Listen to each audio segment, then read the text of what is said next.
नमस्कार। दिव्य योगासन की तरफ से आपका हार्दिक स्वागत है। आज हम लक्ष्मी चालीसा के बारे में चर्चा करेंगे और जानने की कोशिश करेंगे कि लक्ष्मी चालीसा का उपयोग मनुष्य अपने जीवन को सुखमय प्रदान करने के लिए क्यों करता है। आपको पता ही है, माता लक्ष्मी सुख समृद्धि की देवी मानी जाती हैं। इस कलयुग में माता लक्ष्मी की अहमियत बहुत ही ज़्यादा मानी जाती है। इसके बिना आज इस कलयुग में सृष्टि तो चल ही नहीं सकती। आज लक्ष्मी के दम पर अच्छे कार्य भी हो रहे हैं तो बुरे कार्य भी हो रहे हैं। लक्ष्मी के लिए लोग अच्छाइयों को अपनी बढ़ा रहे हैं तो अपनी बुराइयों को भी बढ़ा रहे हैं। आज लक्ष्मी को कोई भी व्यक्ति अपने पास से जुदा करना नहीं चाहता, इसे छोड़ना नहीं चाहता। हर व्यक्ति पाना चाहता है। बहुत से नसीबवान लोग होते हैं जिनको लक्ष्मी प्राप्त हो जाती है। बहुत से लोग हैं जो अथाह प्रयास करते हैं, अथक मेहनत करते हैं, लेकिन लक्ष्मी उन्हें प्राप्त नहीं होती। और जब लक्ष्मी प्राप्त नहीं होती तो गलत मार्ग का चुनाव करते हैं लक्ष्मी प्राप्त करने के लिए। कहने का अर्थ है कि गलत मार्ग का जो परिणाम है वो भी गलत ही होता है। गलत काम का परिणाम हमेशा गलत होगा, तो हमेशा मनुष्य को बचना चाहिए। ऐसे लोगों को जो अथाह प्रयत्न करने के बाद भी लक्ष्मी की प्राप्ति नहीं होती, तो उनको धीरज रखना चाहिए और अध्यात्म का सहारा भी लेना चाहिए। इसका मतलब ये नहीं कि आप कर्म करना छोड़ दें। बिना कर्म किए कुछ नहीं होता। ईश्वर कहते हैं कि मैंने तुम्हें हाथ दिया है, आंखें दी हैं, मस्तिष्क दिया है, आप उनका उपयोग करो। यानी आप कर्म करो, फल के बारे में न सोचो। फल देने का कार्य मेरा, लेकिन कर्म तो करो। तो कहने का अर्थ यही है कि आप अगर सकारात्मक कर्म करते हैं और उसके बाद कुछ आध्यात्मिक विधि का सहारा लेते हैं तो सफलता का प्रतिशत और भी बढ़ जाता है। आज इसी विषय पर चर्चा करेंगे। लक्ष्मी चालीसा। लक्ष्मी चालीसा लोग हमेशा से करते आ रहे हैं, आज से नहीं। लेकिन आपने देखा होगा कि सबको कहाँ सफलता प्राप्त हो रही है। सालों से तो लोग कर रहे हैं, कोई बदलाव उनके जीवन में नजर नहीं आ रहा है। आपने खुद महसूस किया होगा। तो ऐसा क्यों हो रहा है? कोई तो बात होगी।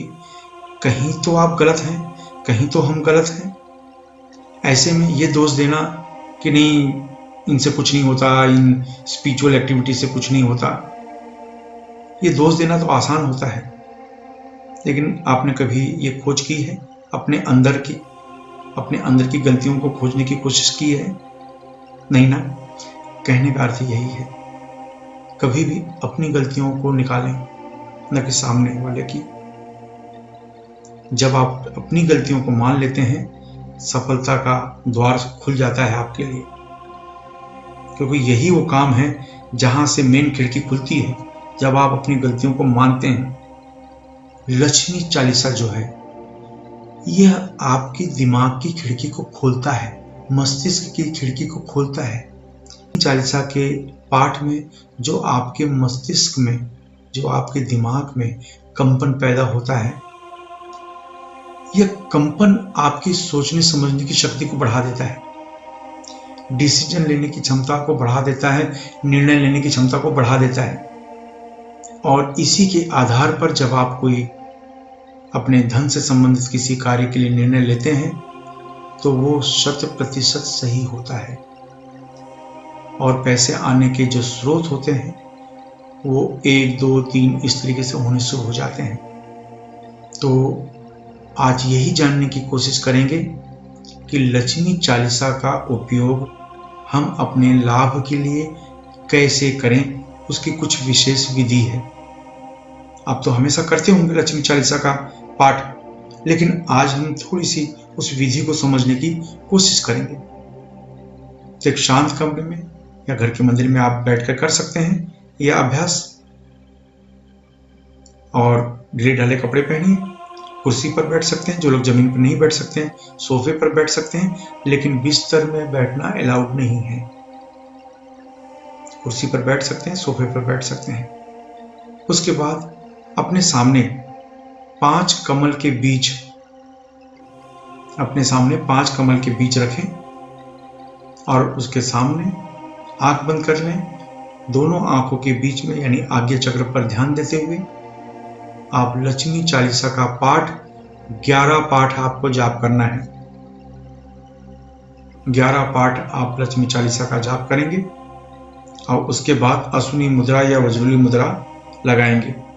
फिर आपका अभ्यास खत्म।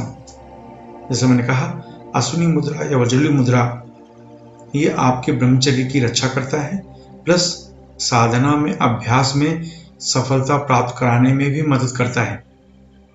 ये अश्विनी मुद्रा, वज्रली मुद्रा क्या है, ये जानने के लिए नीचे डिस्क्रिप्शन में लिंक दिया है, वहां से आप जानकारी प्राप्त कर सकते हैं। जिन लोगों को पाठ याद नहीं है तो वे आंखें बंद करके नहीं कर सकते हैं, यानी क्योंकि आपको पाठ याद नहीं है तो आंखें खोलकर पढ़कर आप उस मंत्र का पाठ कर सकते हैं। इसके बाद 11 पाठ करने के बाद आपका अभ्यास समाप्त हुआ। ये आपको 21 दिन पाठ करना है। इस पाठ को किसी भी शुक्रवार से या गुरु पुष्य नक्षत्र से कर सकते हैं। यह आपको बहुत तेजी से मदद करता है और आपको महसूस होगा कि यही पाठ जो आप पहले से करते आ रहे हैं, खाली इतना सा चेंज करने से ही आपको लाभ मिलना शुरू हो जाएगा। अपने सामने, फिर से रिपीट कर रहा हूं, अपने सामने 5 कमल के बीज रखने हैं और 11 पाठ रोज करना है। बस 21 दिन तक पाठ करना है। ये करें, इससे आपको लाभ बहुत तेजी से मिलेगा। इस पाठ करने का जो समय है, इसका पाठ करने का जो एक्चुअल समय है, सुबह 4 बजे से 7 बजे के बीच में, या फिर 6:30 बजे शाम से रात को 12 बजे तक के बीच में आप कर सकते हैं। दोपहर को अलाउड नहीं है, सुबह या शाम। तो इस तरीके से इसका आप लाभ लें, आपको आश्चर्यजनक बदलाव महसूस होगा। ये इसकी खास बात है। तो ये अनुभव आप प्राप्त करें, आप खुद प्रैक्टिकल करें और अनुभव लें। आशा है ये विधि आपके काम में आएगी। इसके अलावा वज्रेश्वरी में, जो मुंबई के निकट है, महाभैरव साधना शिविर वहां पर ऑर्गेनाइज होने जा रहा है, आयोजित होने जा रहा है, जो 1.25 लाख मंत्र से लेकर 5.5 लाख मंत्र का अनुष्ठान होगा। अगर आप सीखना चाहते हैं तो नीचे डिस्क्रिप्शन में लिंक दिया है, वहां पर क्लिक करके रजिस्टर कर सकते हैं और उस साधना में प्रत्यक्ष भाग लेकर अनुभव प्राप्त कर सकते हैं। आशा है आप अपने जीवन में तरक्की करेंगे। धन्यवाद।